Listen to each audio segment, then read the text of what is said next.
Hello everybody, welcome back. আগামীকাল ভোর 5টা 15 মিনিটে আর্জেন্টিনা মাঠে নামতেছে, প্রতিপক্ষ জাম্বিয়া। International friendly game.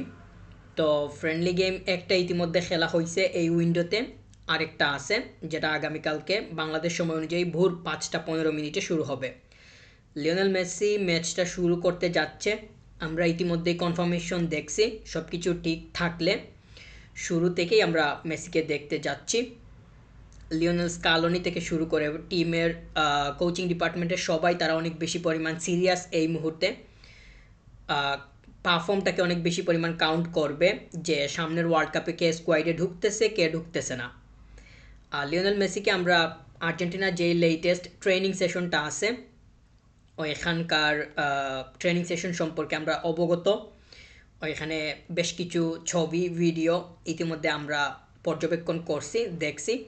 সেখানে মেসিকে যে খুব বেশি পরিমাণ উৎফুল্ল অবস্থায় দেখা গেছে সেটা বলার কোনো সুযোগ নাই। অবশ্য সে তার একটু মন ভার থাকবে, মন মরা থাকবে, সেটা খুবই স্বাভাবিক। অস্বাভাবিকের কোনো কিছু নাই। কয়েকদিন পরই আর্জেন্টিনা ওয়ার্ল্ড কাপে খেলতে যাবে। আমরা জানি ইউনাইটেড স্টেটস, মেক্সিকো এবং কানাডা এই তিনটা দেশ মিলে এবারের ওয়ার্ল্ড কাপটা আয়োজিত হচ্ছে। অতএব আর্জেন্টিনার কোনো সম্পর্কই নাই, অথবা কোনোভাবে আর্জেন্টিনার সাথে সম্পর্কিত না, বাইরে গিয়ে খেলতে হবে। তো এই যে ট্রেনিং সেশনটা আছে, লিওনেল মেসি সদ্য যেটা শেষ করলো, মানে মাত্র যেটা শেষ করলো, আর্জেন্টিনার টিম যেটা শেষ করলো, সেটা আর্জেন্টিনার মাটিতে লিওনেল মেসির খুব সম্ভবত অফিসিয়ালি শেষ কোনো ট্রেনিং হতে যাচ্ছে এমনটা ধরা যায়। কেননা পরে তো ওয়ার্ল্ড কাপের স্কোয়াড ঘোষণা হয়ে যাবে।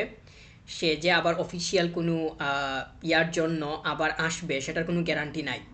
তো এটা হয়তো শেষ হতে যাচ্ছে, সেও খুব ভালোভাবে এটা সম্পর্কে কনসার্ন।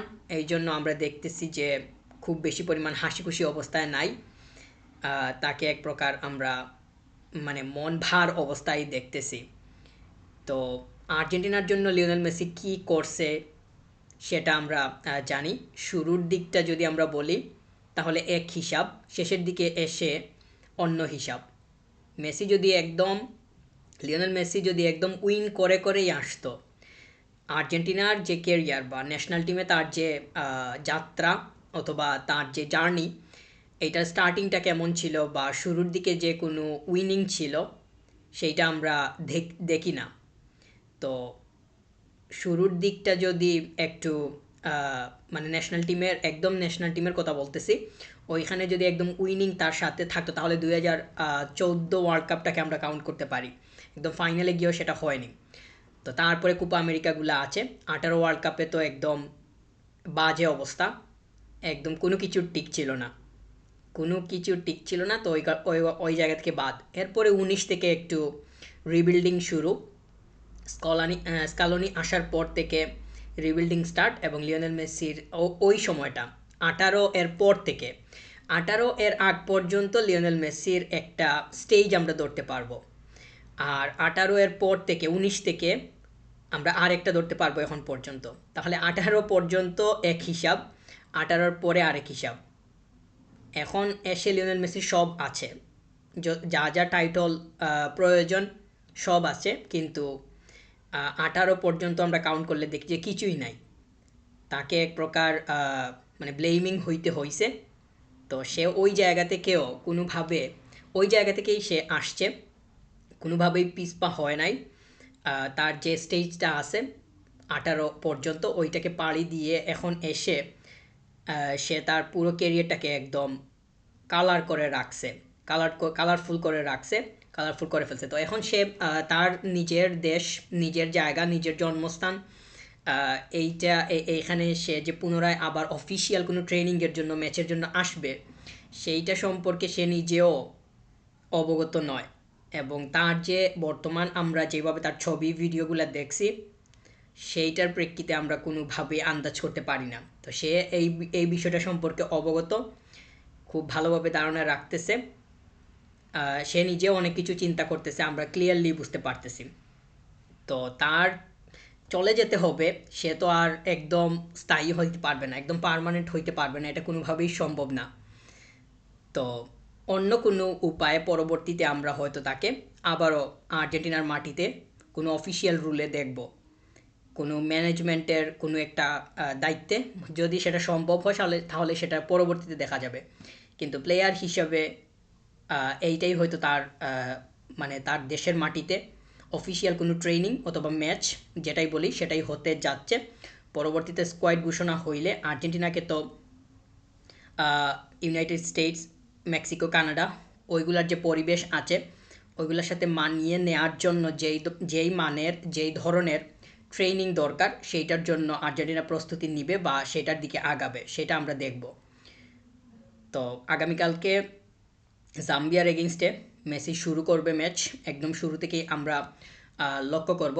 আরেকটা বিষয় নিয়ে একটু কথা বলবো এখন ভিডিও এর শেষের দিকে, সেটা হলো লিওনেল স্কালোনিকে আমরা খুবই সিরিয়াস অবস্থায় দেখতেছি, যদিও এই সিরিয়াসনেসটা আরেকটু আগে প্রয়োজন ছিল।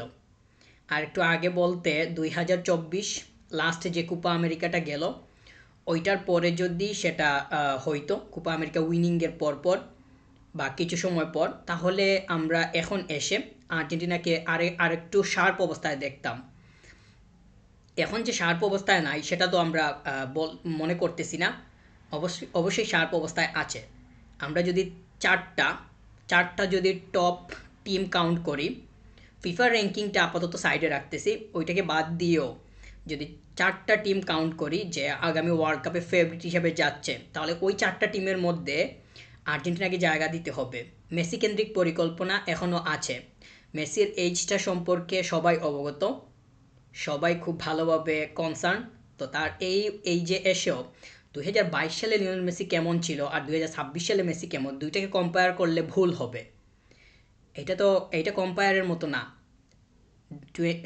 গত 2022 সালে মেসি কতটুকু মানে শার্প মাইন্ডেড ছিল আমরা সেটা দেখছি, কিন্তু ওই শার্পনেসটা 2026 সালে এসে যে একদম অ্যাকুরেটলি পাওয়া যাবে ওইটা কিন্তু মনে করার কোনো কারণ নাই। অতএব লিওনেল মেসিকে নিয়ে পরিকল্পনা সাজানোটা কতটুকু লজিক্যাল হবে এইটা আমাদের উদ্বিগ্নের জায়গার জন্ম দেয়।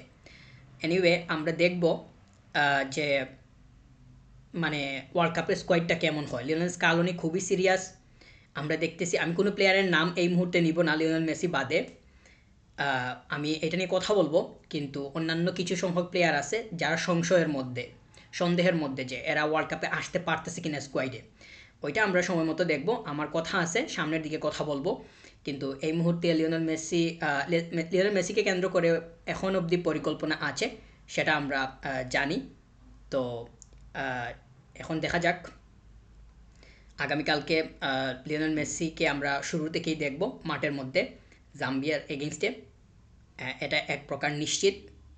আর তার অবস্থা সম্পর্কে, তার মানসিক অবস্থা সম্পর্কে আমরা অবগত, কিন্তু এইটা হওয়াটা অস্বাভাবিক নয়, এইটা স্বাভাবিক। তবে লিওনেল মেসি এইটাকে কিভাবে কাটিয়ে উঠবে, মানে আশা করতেছি যে খুব বেশি সমস্যা হবে না। সে এর থেকেও খারাপ অবস্থার মধ্য দিয়ে গেছে, লিওনেল মেসি এর থেকেও খারাপ অবস্থার মধ্য দিয়ে গেছে, সেটা আমরা যদি পেছনের দিকে তাকাই তাহলে বুঝতে পারি।